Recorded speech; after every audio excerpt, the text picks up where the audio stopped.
mets les pieds où je veux, Little John. Et c'est souvent dans le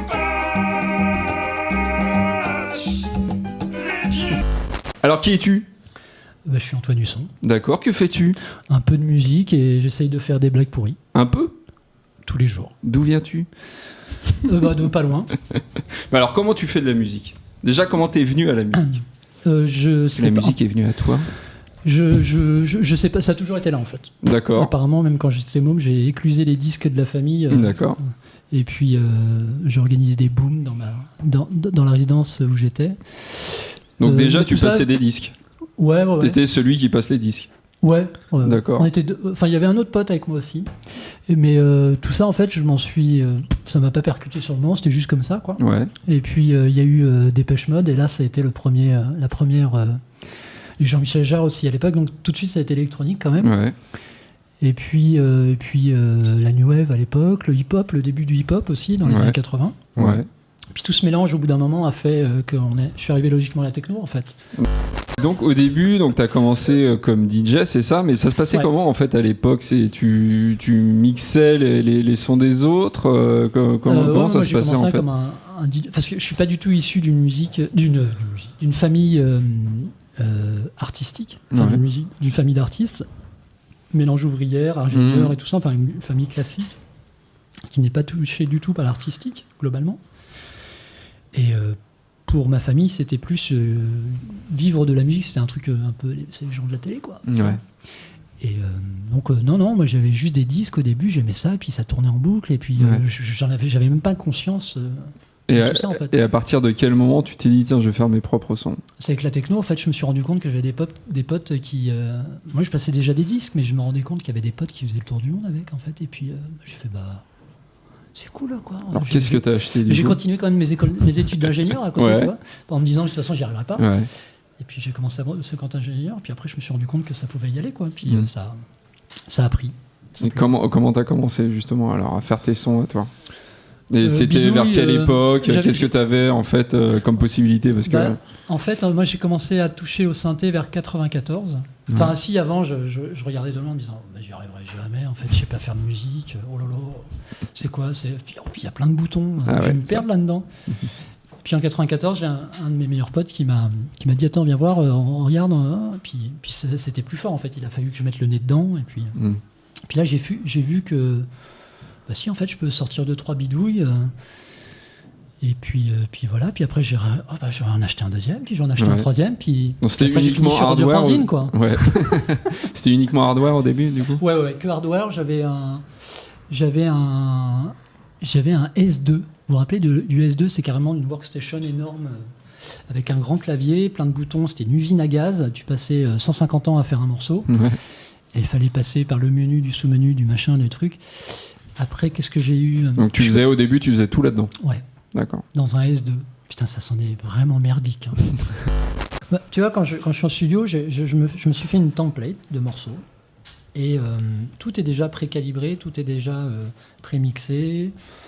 Voilà, et en fait, je compose en remplissant des cases pour que ça soit vraiment purement artistique et ce qui sort tout de Ouais. suite, quoi.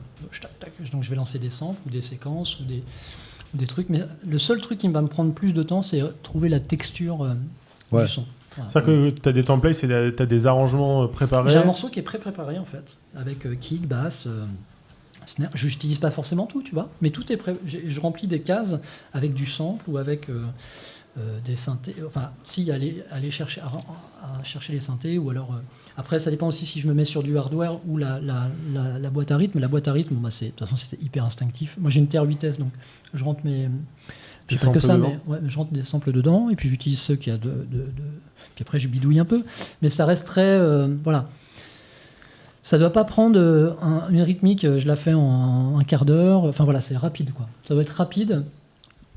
Parce que aussi, avant, je fais des présélections, je fais mes banques de sang, je prépare. Voilà, il y a tout un processus de préparation avant où je prépare mes banques de samples, je les classe et tout. Donc il y a un truc très préparé en fait. Tu fais de l'enregistrement ou pas de samples Dans la nature ou, Oui. Oui, ça m'arrive, oui. Pour amener ton propre matériau sonore. Quoi. Ouais, ou alors, ouais. J'avais même enregistré sur un morceau, j'avais une chaise de bureau qui grince. Voilà, j'ai enregistré le grincement. Il s'avère que je l'ai mis, je l'ai transformé, ça rentre, et c'est dans un des morceaux de mon premier album.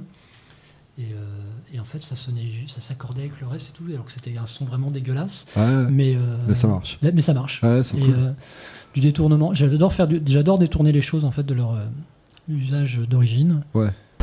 Scriptum Collective, c'est un projet qu'on a monté avec Maxime Dangle et puis les autres artistes du label. Je ne vais pas tous vous les citer parce qu'ils commencent à être nombreux.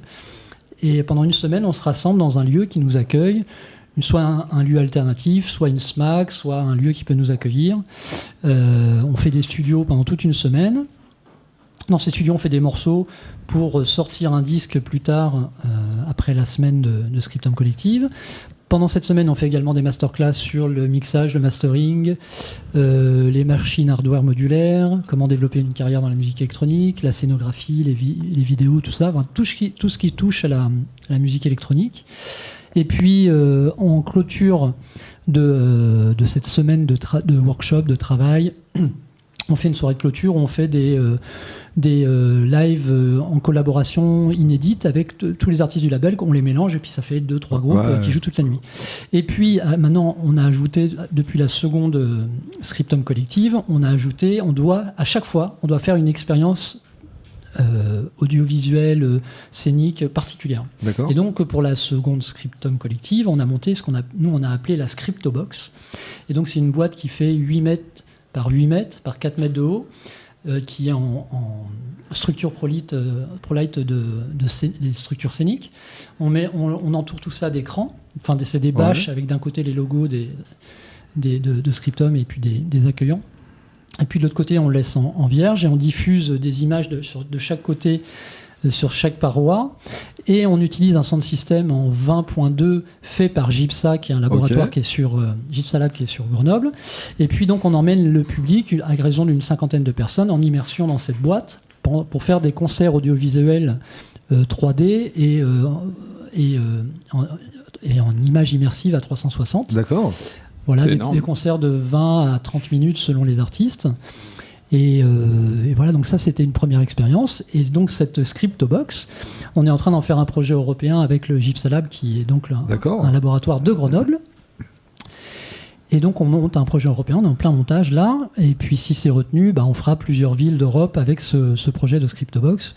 Et j'ai encore un projet un peu débile, comme tous les autres, de vouloir sortir un double album, mais pas sur Scriptum.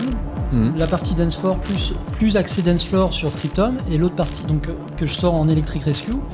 Et l'autre partie l'autre album, c'est l'album qui est complètement electronica, que je sors sur le label de Ludovic qui s'appelle Week Recording. D'accord. Mais on sort les deux albums en même temps, comme si c'était un seul album, et je vais les relier par de la promo évidemment, mais aussi par un film, une espèce de film, un ovni audiovisuel qui est fait par Lambert Saboureux et Mélanie Dagnay. Et donc ils font ces deux volets, deux vidéos, deux volets encore, comme les deux albums, qui vont se rejoindre, qui racontent toute une histoire. Et voilà, je vais sortir ça vers février-mars là. Mais j'ai pris un morceau de l'album de Electric Rescue qui est censé être dance floor, mais pourtant qui est un morceau electronica pour faire le pont avec l'autre truc. Je suis compliqué comme garçon, je sais, mais voilà, moi j'y trouve du sens. Et du coup, ce côté electronica, t'étais obligé de le faire, ou c'était vraiment une volonté pour toi de scinder les deux? C'était une volonté artistique ou vraiment parce que tu pouvais pas faire d'électronica sur Scriptum? En fait, aujourd'hui, il faut être créatif. Voilà. Et créatif tant dans la musique que dans tout ce que tu vas proposer aux gens, pour leur marquer l'esprit, pour leur proposer des choses intéressantes, que derrière il y a un questionnement qui arrive sur pourquoi je crée ça, comment enfin voilà, que ce soit pas juste balancer de la musique comme tu fabriques des pompes, quoi. Et que cette musique ait des messages et une raison, et voilà. Et moi j'aime créer des projets un peu bizarres. Enfin c'est rien de révolutionnaire, hein, mais j'ai pas ces prétentions-là, mais que ça soit un peu identifiable, pas unique non plus, parce que ce serait bien prétentieux de vouloir être unique, mais voilà, des trucs un peu travaillés. Ouais, d'accord. Dans le concept, dans le... Ouais. sans me prendre la tête, c'est juste le côté créatif me rend. Enfin, je suis passionné par la création et apporter des trucs originaux. D'accord. Comme le Scriptum Collective et Scriptobox, des choses comme ça. Mais c'est une chance de pouvoir faire tout ça, quoi. C'est clair. Le vinyle, c'est cool. C'est cool, mais en fait, c'est limité. C'est limité à ce qui est produit en vinyle, en fait. Alors que le digital, moi, je reçois plein de promos, plein de démos. Ouais. Certaines qui sont produites en vinyle et d'autres pas. Et si tu les as pas en digital, tu les as pas. Et les démos, c'est pareil, je peux les jouer le week-end quand je les reçois. Le fait de pouvoir jouer de la musique qui n'est pas encore sortie, de pouvoir transmettre des choses qui ne sont pas encore sur le marché du vinyle ou même sur le marché du digital, pour trouver des choses qui sont introuvables en vinyle digital. Festival du coup. Le club, c'est un truc où tu peux faire des longues plages en fait, et tu peux leur raconter une longue histoire et T'as combien de temps au club? Si t'as moins de 2 heures, faut protester. Hein, quand même. D'accord. Donc t'as au moins 2 heures. Dans 2 heures déjà, tu peux faire un petit voyage. Bon, y en a qui font des autoroutes de 2 heures. Moi, ça, même si ça tape, ça doit quand même voyager, quoi.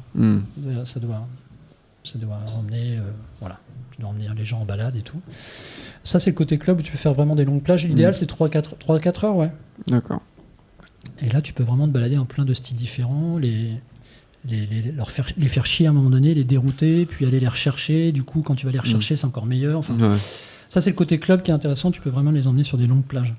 Après, le festival, t'es tout de suite sur des plages un peu plus courtes, mais t'as une grosse énergie, et puis l'énergie d'une grosse foule, et c'est bon aussi.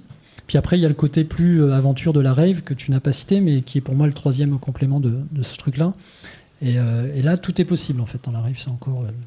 Au niveau du pour moi, timing, ça se situe comment, du coup, la rave? Non, mais il n'y a pas de règle en soi, mais c'est vrai que il s'est posé comme ça qu'on fait plutôt des longs sets en club et plutôt des sets un peu plus courts en festoche. Et après, en rave, ça reste quand même plutôt des sets un peu plutôt courts, quand même.